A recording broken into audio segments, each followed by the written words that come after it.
Hello അസ്സാം വലൈക്കും, welcome back to my YouTube channel. അപ്പോൾ ഇന്ന് നമുക്കൊരു അടിപൊളിയായിട്ടുള്ള ഗ്രീൻ പീസ് കറിയാണ് കേട്ടോ വെക്കാൻ പോകുന്നത്. ഇതിൽ സ്പെഷ്യൽ എന്താണെന്ന് വെച്ചാൽ നമ്മൾ മുളക് പൊടി ചേർക്കുന്നില്ല കേട്ടോ. അപ്പോൾ നമുക്ക് ചപ്പാത്തിക്കും ചോറിനൊക്കെ അടിപൊളി കോമ്പിനേഷനാണ്. അപ്പോൾ നമുക്ക് എങ്ങനെയാണ് വെക്കാമെന്ന് നോക്കാം. അപ്പോൾ അതിനായിട്ട് ഞാനിവിടെ തലേന്ന് തന്നെ കുതിരാനിട്ട ഗ്രീൻ പീസ് ഇട്ടിട്ട് നമ്മൾ കുക്കറിലിടുന്നുണ്ട്. അതിന് ശേഷം നമുക്കതൊരു മുങ്ങി കിടക്കാൻ പരുവത്തിന് വെള്ളം ഒഴിക്കാം. പിന്നെ ഞാനിവിടെ മുളക് പൊടി ചേർക്കാത്തത് കൊണ്ട് തന്നെ ഒരു 6 to 7 പച്ചമുളക് കൂടി ഇടുന്നുണ്ട്. പിന്നെ ഇവിടെ ഞാൻ ചെറിയ പൊട്ടാറ്റോ ആയതുകൊണ്ട് ഒരു 4 എണ്ണം എടുക്കുന്നുണ്ട്. വലുതാണെങ്കിൽ നിങ്ങൾ ഒരു 2 എണ്ണം എടുത്താൽ മതി. അതും കൂടി ഇട്ടിട്ട് ഉപ്പ് ചേർക്കാതെ നമുക്കൊരു 5 വിസിലടിച്ചെടുക്കാം കേട്ടോ. അപ്പോൾ ഉരുളക്കിഴങ്ങ് എന്തിനാണ് ഇടുന്നതെന്ന് വെച്ചാൽ ഉരുളക്കിഴങ്ങ് വെന്തുടയുമ്പോഴാണ് നമ്മുടെ കുറുമയ്ക്ക് ഒരു പ്രത്യേക ടേസ്റ്റ് വരുന്നത്. എന്തായാലും 5 വിസിലിന് ശേഷം നമുക്കിതൊന്ന് ഓപ്പൺ ചെയ്തെടുക്കാം. വീണ്ടും ഇത് നമ്മൾ ഒരു വിസിലും കൂടി അടിക്കുന്നുണ്ട് കേട്ടോ. അപ്പോൾ എന്തായാലും കടല ഒരു 3/4 വേവായിട്ടുണ്ട്. ഇനി നമുക്കിതൊരു വേറൊരു ബൗളിലേക്ക് മാറ്റാം. ഇനി ഈ സെയിം കുക്കറിൽ തന്നെ നമുക്ക് എണ്ണ ചൂടാക്കാം കേട്ടോ. അപ്പോൾ ചട്ടി നന്നായി ചൂടായി വന്നതിന് ശേഷം നമുക്കിവിടെ ഓയിൽ ഏത് വേണമെങ്കിലും ഒഴിച്ചു കൊടുക്കാം. ഞാൻ എന്തായാലും ഇവിടെ സൺഫ്ലവർ ഓയിലാണ് കേട്ടോ ഒഴിച്ചു കൊടുക്കുന്നത്. അപ്പോൾ എണ്ണ നന്നായി ചൂടായി വന്നതിന് ശേഷം ഞാനിവിടെ ഒരു വലിയ സൈസ് സവോള 1 എടുത്തിട്ടുള്ളത്. നിങ്ങളുടെ അത് ചെറുതാണെങ്കിൽ ഒരു 2 സവോള ഇട്ട് നമുക്കൊന്ന് കുക്ക് ചെയ്തെടുക്കാം. ഓവർ ഗോൾഡൻ ബ്രൗൺ കളർ ആവേണ്ട ആവശ്യമൊന്നുമില്ല കേട്ടോ. അത് ജസ്റ്റ് ഒന്ന് കുക്കായി വന്നതിന് ശേഷം നമുക്കതിലേക്ക് 1 ടീസ്പൂൺ ഇഞ്ചി വെളുത്തുള്ളി പേസ്റ്റും കൂടിയിട്ട് നമുക്ക് അതിൻ്റെ പച്ചമണം പോകുന്നവർക്ക് ഒന്ന് നന്നായി കുക്ക് ചെയ്യാം. പിന്നെ കളറിന് മാത്രം ആവശ്യത്തിന് നമുക്കൊരു പിഞ്ച് മഞ്ഞൾപ്പൊടി ഇട്ടിട്ടുണ്ട്, അല്ലെങ്കിൽ ഒരു 1/4 ടീസ്പൂൺ മഞ്ഞൾപ്പൊടി കൂടിയിട്ട് നമുക്കൊന്ന് കുക്ക് ചെയ്തെടുക്കാം.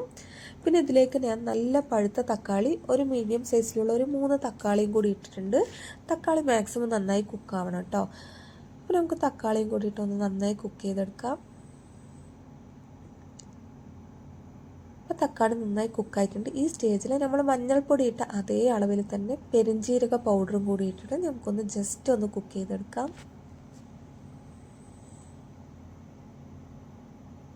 ഇനി അതിൻ്റെ പച്ചമണം പോയതിന് ശേഷം ഞാനിവിടെ മല്ലിപ്പൊടി 2 ടേബിൾ സ്പൂണാണ് ഇട്ട് കൊടുക്കുന്നത്. അപ്പോൾ നമുക്ക് മല്ലിപ്പൊടിയും കൂടിയിട്ട് അതിൻ്റെ ഒരു പച്ചമണം പോകുന്നവരേക്കും ഒന്ന് കുക്ക് ചെയ്തെടുക്കാം.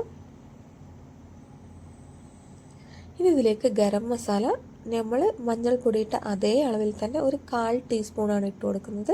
അളവ് കൂടരുത് കേട്ടോ. ഇനി ഇതിലേക്ക് നമുക്ക് ആവശ്യത്തിനുള്ള ഉപ്പും കൂടി ഇട്ട് കൊടുത്ത് ജസ്റ്റ് ഒന്ന് മിക്സ് ചെയ്യാം. ഇനി ഇതിലേക്ക് നമ്മൾ വേവിച്ച് വെച്ച കടല ഇട്ട് കൊടുക്കാം.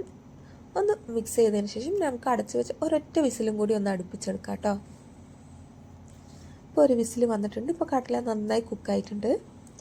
ഇനി നമുക്ക് അടുപ്പ് കത്തിച്ച് ഇതിലേക്കുള്ള തേങ്ങയുടെ അരപ്പൊഴിക്കും. തേങ്ങയിൽ ഞാൻ ഒന്നും ഇട്ടിട്ടില്ല കേട്ടോ, വെറും തേങ്ങ മാത്രം വെള്ളം ഒഴിച്ച് അരച്ചെടുത്തതാണ്. അപ്പോൾ അതും കൂടിയിട്ട് നമുക്കൊന്ന് നന്നായി തിളപ്പിക്കാം കേട്ടോ.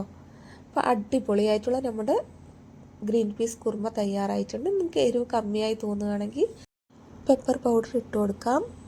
അപ്പോൾ എന്തായാലും തേങ്ങ ഒഴിച്ച് ആവശ്യത്തിനുള്ള വെള്ളവും കൂടി ഒഴിച്ച് നമുക്ക് നന്നായി ഒന്ന് മിക്സ് ചെയ്ത് കൊടുക്കാം കേട്ടോ. അടിപൊളി ടേസ്റ്റാണ്. നമുക്ക് ചപ്പാത്തിക്കും ചോറിൻ്റെ കൂടെയൊക്കെ കഴിക്കാൻ പറ്റും.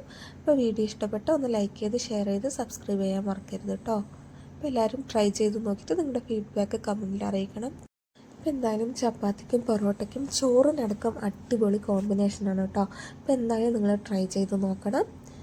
മുളക് പൊടി ഇടാത്തതുകൊണ്ട് തന്നെ ടേസ്റ്റിന് വല്ല വ്യത്യാസം ഉണ്ടോ എന്ന് നിങ്ങൾ വിചാരിക്കും. അതെ കേട്ടോ, ടേസ്റ്റിന് നന്നായി വ്യത്യാസമുണ്ട്. നമ്മൾ മുളക് പൊടി ഒരിക്കലും കുറുമയിലിടാൻ പാടില്ല കേട്ടോ. അപ്പോൾ എന്തായാലും എല്ലാവരും ട്രൈ ചെയ്ത് നോക്കണേ. താങ്ക്